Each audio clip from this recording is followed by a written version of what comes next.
Alright guys, so today I'm going to be explaining how you can defend as a duelist. Here's my cat. I know you guys love him. He's looking right into the camera.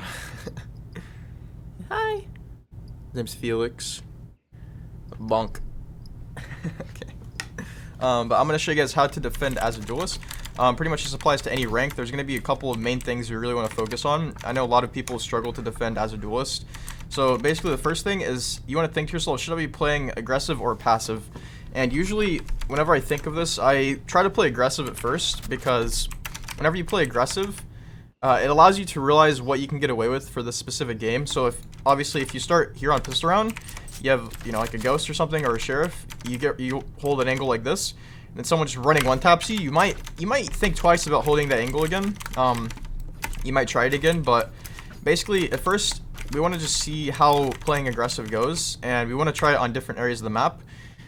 And so say that happens and I die. The next round I'll probably want to play a more passive spot. You might play a passive spot on A, but a passive spot on B here, since we're already here, is behind these boxes. We could simply come to the left or to the right, and this is really good because we're not taking an aggressive fight like this.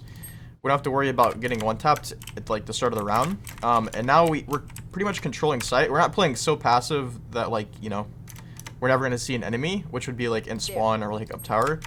Which, don't get me wrong, there are agents that can't play in those spots, but a duelist isn't one of them. So you can play right here, you can peek on the left or on the right, just be careful, this can be spammed. So you do want to be careful of that.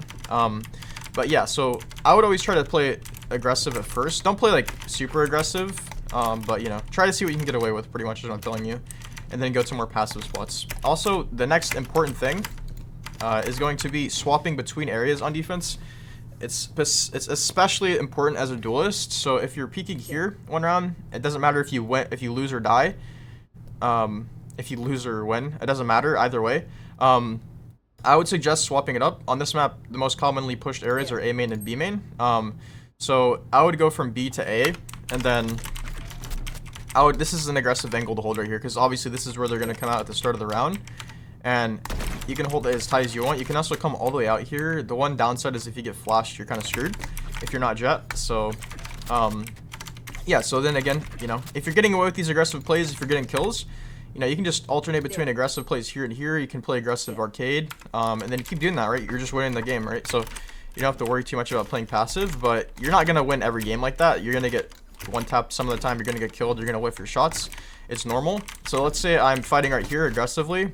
I try to kill someone, but then I get tapped. I die. So the next round, my thought is going to be, okay, maybe I'll want to defend A again because they just won A and I died.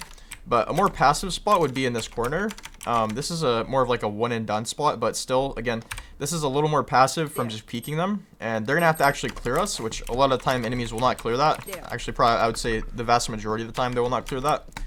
But another passive spot instead of just peeking A main can be right here. This is really nice. You just pretty much wait, especially on a character like Reyna. If you hear them running in, this is very good. You just open the door, shoot them, and then you can dismiss all the way back to like right here, which gives you full cover unless someone's really close and follows you out, but usually that won't happen. I wouldn't suggest playing on this site specifically, just because it's a little bit too passive in my opinion. You can hold maybe like this, and then hold like this, but I would play a little closer to them. You don't have to, it's really preference, but again, we want to be playing a little bit aggressive at first. So lastly, I'm going to show you guys one more example of this. So again, if I was playing aggressively, I would want to hold an angle like this, looking for the kills. All right, I'm playing really good. I want to get the kill. I'm just looking for a kill. If I have died the last round and I'm not so confident, and I want to make sure that I don't get tapped again, I'm gonna start the round up there, come down the rope silently, and now I'm just chilling, right? They can't come past me without me knowing. They either have to go here or here, and I don't want to make noise obviously because I don't want them to know that I'm here. People will clear this sometimes, but not usually, so you're kind of chilling. And yeah, so to summarize, play aggressive or passive depending on the game and depending on how you're playing, and also be unpredictable and swap your position up from these areas, right? Don't just play one spot the whole game as a duelist on defense. Try to swap it up, try to be unpredictable, try to figure out where they're going so you can take fights and win fights, and yeah, just play smart. Lol. So anyways, hopefully you guys enjoyed. Hopefully you enjoyed my cat at the beginning. If you guys have any guide suggestions or anything, also above here, please subscribe. But without further ado, I'll see you guys in the next one. Peace.